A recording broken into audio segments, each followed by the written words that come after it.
Beban. Sayang, Gabrieli berteriak memanggil istrinya begitu sampai di rumah. Dia dengan tidak sabaran melepas jasnya kemudian memberikannya pada Nun. Di mana istriku Nun? Wanita barbar itu tidak membawanya lari kan? Tidak, Tuan Muda. Saat ini Nyonya Elia dan Nona Lepi sedang berada di dapur. Sejak tadi siang mereka tidak berhenti membuat banyak makanan. Jawab Nun. Oh, jadi seharian ini mereka berdua membuat kekacauan di dapur? Tanya Gabrieli sambil tersenyum kecil. Benar, Tuan Muda, tapi kali ini Nyonya Elia menang banyak. Kening Gabrieli mengerut, dia berbalik kemudian menatap Nun dengan raut wajah penasaran. Menang banyak bagaimana? Memangnya mereka berdua sedang berlomba? Tidak, Tuan Muda. Biasanya Nona Lepi selalu memanfaatkan kepolosan Nyonya dalam berbagai macam hal. Tapi kali ini, Nyonya lah yang memanfaatkannya. Yang sibuk memasak ini dan itu hanya Nona Lepi, sementara Nyonya hanya duduk menunggu sambil memberikan beberapa instruksi yang saya rasa sedikit nyeleneh menyimpang dari masakan yang Nona Lepi buat. Jawab Nun. Tapi Tuan Muda, hari ini Nyonya bersikap tidak seperti biasanya. Saya bisa melihat kalau Nyonya tengah menyembunyikan sesuatu hal yang cukup pelik. Beliau bahkan tidak terlihat polos seperti biasanya. Gabrieli terdiam. Yang Nun katakan hampir sama dengan yang disampaikan Reinhard di kantor siang tadi. Mereka sama-sama mengatakan kalau Elia memiliki sisi berbeda yang tidak diketahui oleh orang lain. Nun, apakah menurutmu sikap polos yang selama ini Elia tunjukkan hanyalah topeng untuk menutupi dirinya aslinya? Tanya Gabrieli sembari melanjutkan langkahnya. Dia kemudian duduk di sofa, mengurungkan niatnya untuk menghampiri Elia. Saya tidak berani mengatakan ia sepenuhnya Tuan Muda, tapi yang jelas Nyonya Elia tidak sesederhana yang kita lihat selama ini. Jika diperhatikan dengan seksama, setiap kali Nyonya terluka, ekspresi di wajahnya tidak benar-benar menunjukkan seperti orang yang sedang kesakitan. Tatapan matanya datar, meskipun bagian wajah yang lainnya mengerut menahan sakit. Tuan Muda, apakah kita telah melewatkan sesuatu yang sangat penting tentang masa lalu Nyonya Elia? Jawab Nun. Sebagai orang yang menyelidiki masa lalu dari istri Tuan Mudanya, Ares merasa sedikit bingung. Dia sudah mengerahkan semua anak buahnya untuk mencari semua hal yang berhubungan dengan nyonyanya sampai ke yang terkecil sekalipun. Tapi setelah mendengar perkataan Nun, dia jadi merasa ragu.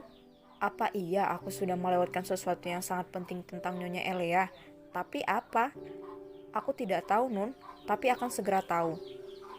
Dan kau Ares, kali ini kau gagal. Sepertinya anak buahmu tidak benar-benar menyelidiki masa lalu istriku. Sindir Gabrieli sambil melirik ke arah Ares yang sedang terdiam bingung. Maafkan saya Tuan Muda, sahut Ares merasa bersalah. Setelah ini saya akan kembali menyelidiki masa lalu Nyonya. Saya sendiri yang akan turun tangan.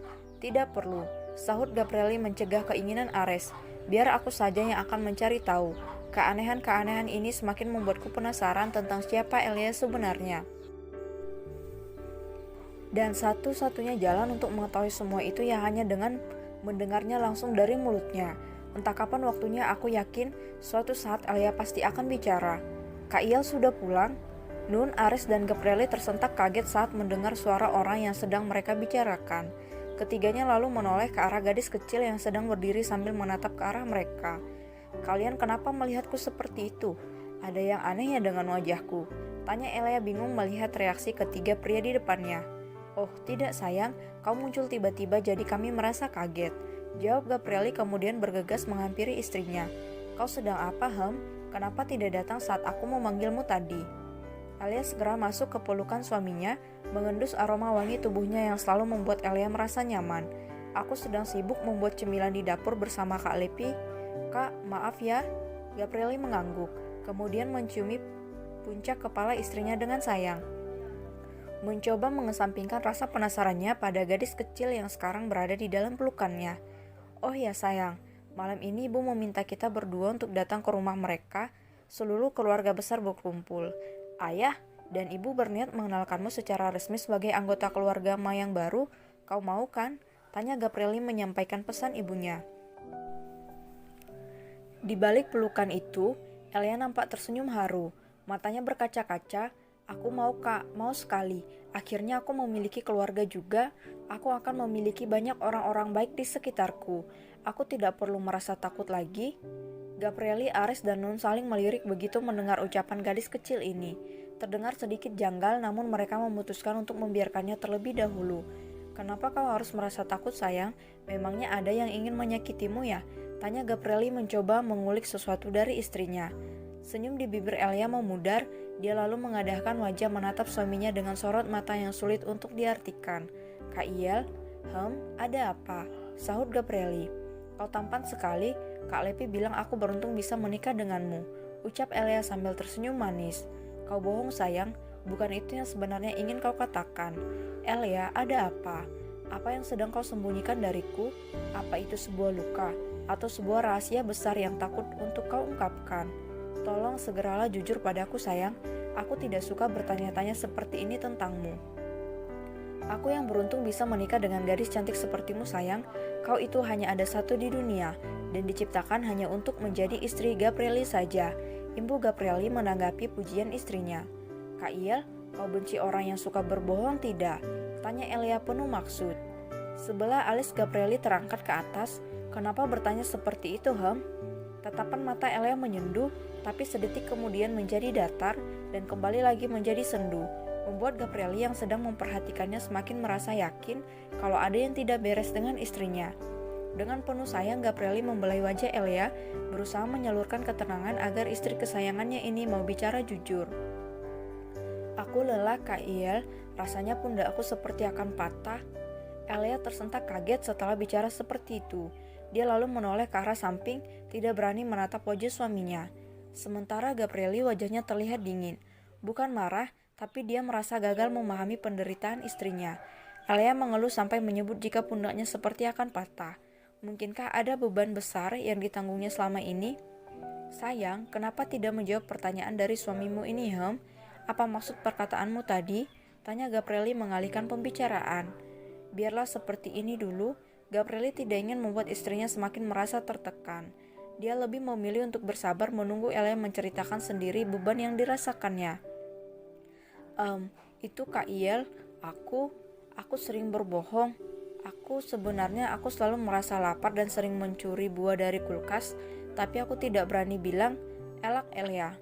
Gabrieli tertawa, dia lalu menangkup wajah Elia kemudian menciumnya dengan gemas. Astaga sayang, aku kira apa?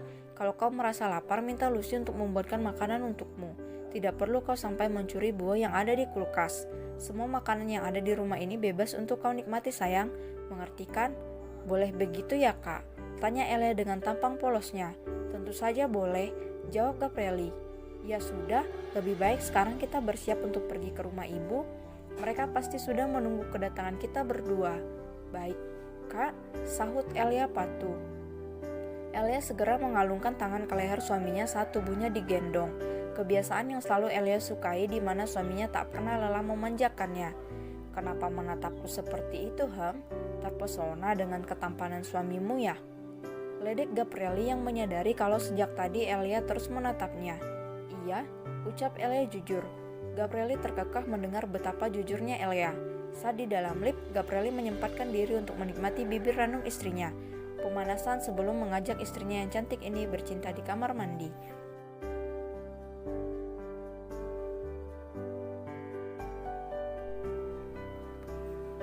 Pengakuan. Kak Iel, apa tidak apa-apa kita datang tanpa membawa apapun?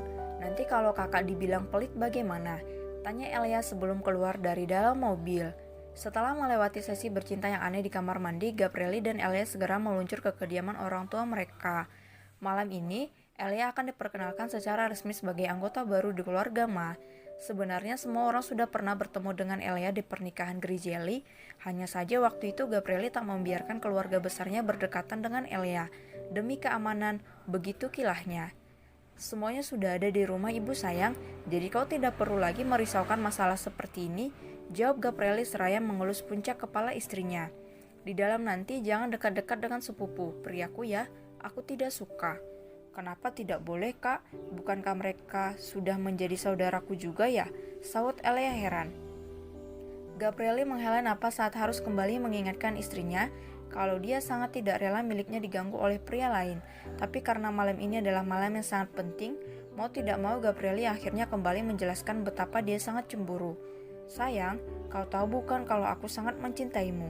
kau tahu kan kalau suamimu yang tampan ini sangat tidak rela kau berdekatan dengan pria lain? Elia mengangguk. Dia tentu saja paham bagaimana sikap suaminya selama ini. Bahkan, Ares saja sampai harus berganti nama menjadi seorang wanita hanya demi menjaga agar suaminya tidak marah. Jadi nanti saat sepupunya kakak ada yang bertanya aku harus diam saja dan pergi melarikan diri begitu? Ares yang masih duduk di kursi kemudi nyaris terbahak mendengar perkataan konyol nyonyanya. Dia segera menormalkan kembali ekspresi di wajahnya begitu menyadari kalau ada tatapan tajam setajam silet yang sedang mengarah padanya. Elia, tidak seperti itu juga sayang. Malam ini adalah malam yang spesial untukmu. Semua orang pasti akan datang menyapa, termasuk para sepupuku juga. Dan yang aku inginkan adalah kau tidak berdekatan dengan mereka, bukan berarti harus melarikan diri saat mereka datang menyapa. Paham tidak? Ibu Gabrieli berusaha sabar. Belum kak, baru sedikit, saut Elia setengah bercanda.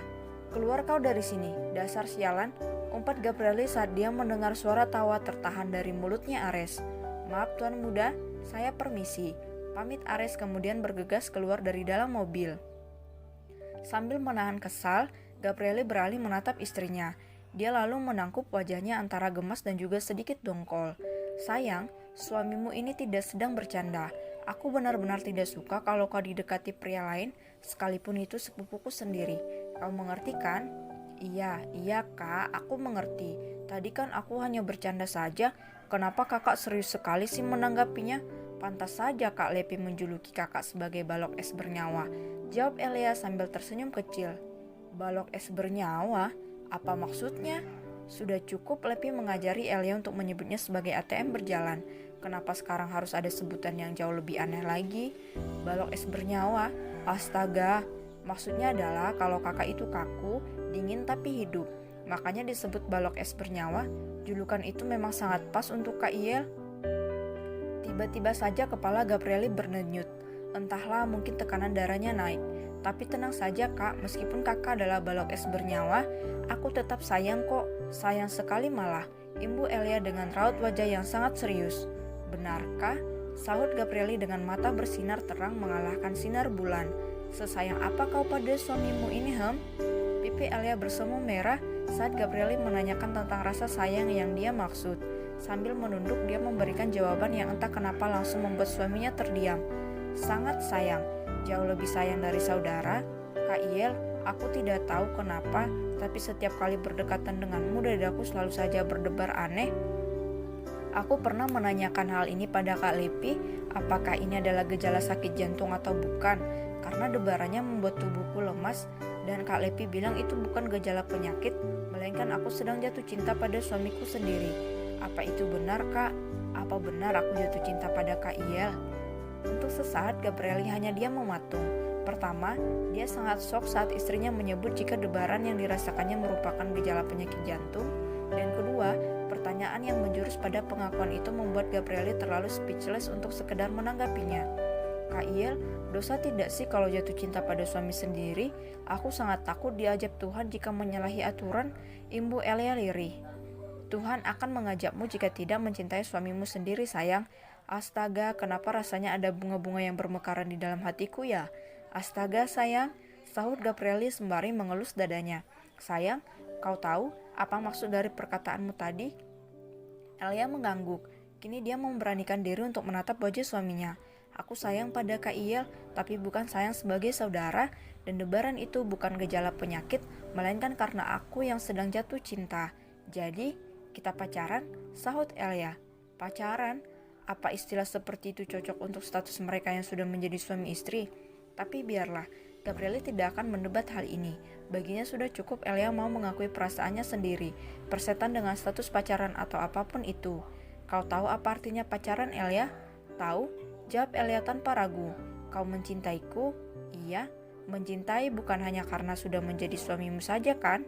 Tanya Gabrieli memastikan. Iya. Siapa yang mengajarimu bicara hal-hal manis seperti ini? Tanya Gabrieli dengan perasaan bahagia yang membuncah. Kak Lepi yang mengajariku? Jawab Elia jujur. Jadi Lepi yang memintamu mengakui hal ini? Tanya Gabrieli dengan wajah sedikit murung. Ya Tuhan, aku kira ini benar-benar tulus dari hatinya. Ternyata ini hanyalah ajaran sesat wanita barbar itu. Mungkin masih perlu sedikit waktu lagi untuk menunggu Elia menyadari perasaannya sendiri. Elia tersenyum, tangannya bergerak mengusap wajah tampan suaminya. Aku mengatakannya dengan sangat tulus, Kak, tulus dari dasar hatiku yang paling dalam. Kak Lepi hanya membantu menyadarkan aku saja kalau selama ini aku sudah tidak jujur pada diriku sendiri. Aku terlalu lamban untuk bisa menyadari perasaan kakak padaku. Mungkin itu terjadi karena aku yang terlalu haus akan kasih sayang. Jadi aku menganggap kasih sayang dan kehangatan yang kakak berikan sebagai bentuk perhatian dari seorang kakak pada adiknya. Tapi setelah mendengar penjelasan dari Kak Lepi, aku akhirnya sadar, rasa nyaman yang selama ini aku rasakan ternyata adalah sesuatu yang sangat spesial. Aku mencintai Kak Il sebagai seorang pria, bukan sebagai seorang kakak. Gabrieli dengan cepat meraup bibir istrinya. Entahlah perasaannya sekarang sudah tidak bisa digambarkan dengan kata-kata. Pengakuan Elia tentang perasaannya membuat Gabrieli sangat terpana. Dia tidak menyangka kalau gadis kecilnya kini telah tumbuh dewasa dan mampu merespon perasaan yang selama ini dia rasakan. Sungguh malam ini adalah malam di mana dia merasakan keajaiban Tuhan yang sangat luar biasa. Sayang, terima kasih untuk malam ini. Kau benar-benar membuatku tidak bisa berkata apa-apa, ucap Gabrieli setelah puas menyalurkan kebahagiaannya pada sebuah ciuman hangat. Jadi, apa boleh aku menyukai kakak sebagai seorang wanita yang tertarik pada pria? Aku butuh kepastian, Kak. Aku tidak mau digantung. Rengek Elia memastikan. Gabrieli tergelak. Sejak kapan istrinya menemukan istilah digantung? Tidak lain lagi, ini pasti ulahnya Lepi. Sayang, tidak ada yang menggantungmu. Kau bebas mencintaiku seperti yang kau inginkan. Karena tidak ada ayat yang melarang seorang istri jatuh cinta pada suaminya sendiri. Paham kan? Ucap Gabrieli meluruskan. Senyum manis terbit di bibir Elia. Dia merasa sangat lega setelah mengatakan semua yang dirasakan pada suaminya. Kata Kak Lepi, kalau kita sudah pacaran aku bebas memiliki kakak. Benar tidak? Benar sekali. Tapi aku ini kan memang sudah resmi menjadi milikmu, Elia. Kau mau bagaimana lagi memangnya? Sahut Gabrieli tergelitik dengan keinginan istrinya. Itu rahasia wanita. Kakak tidak boleh tahu karena kakak sudah mengizinkan. Mulai besok aku akan sungguh-sungguh berguru pada Kak Lepi. Dia bilang aku harus menjadi kucing yang galak untuk menghadapi kucing belang yang ingin mendekati kakak. Kening Gabrieli mengerut. Dia lalu tersenyum begitu sadar siapa yang dimaksud kucing belang oleh istrinya. Ayo kita masuk ke dalam. Ayah, ibu, dan semua orang pasti sudah menunggu kita. Ajak Gabrieli sembari mengulurkan tangan layaknya pangeran yang ingin mengajak Tuan Putri berdansa. Elia menerima uluran tangan suaminya dengan senang hati. Dia segera mengaitkan tangannya di lengan Gabrieli saat mereka akan memasuki rumah Kastil Megah ini di mana statusnya akan dipatenkan.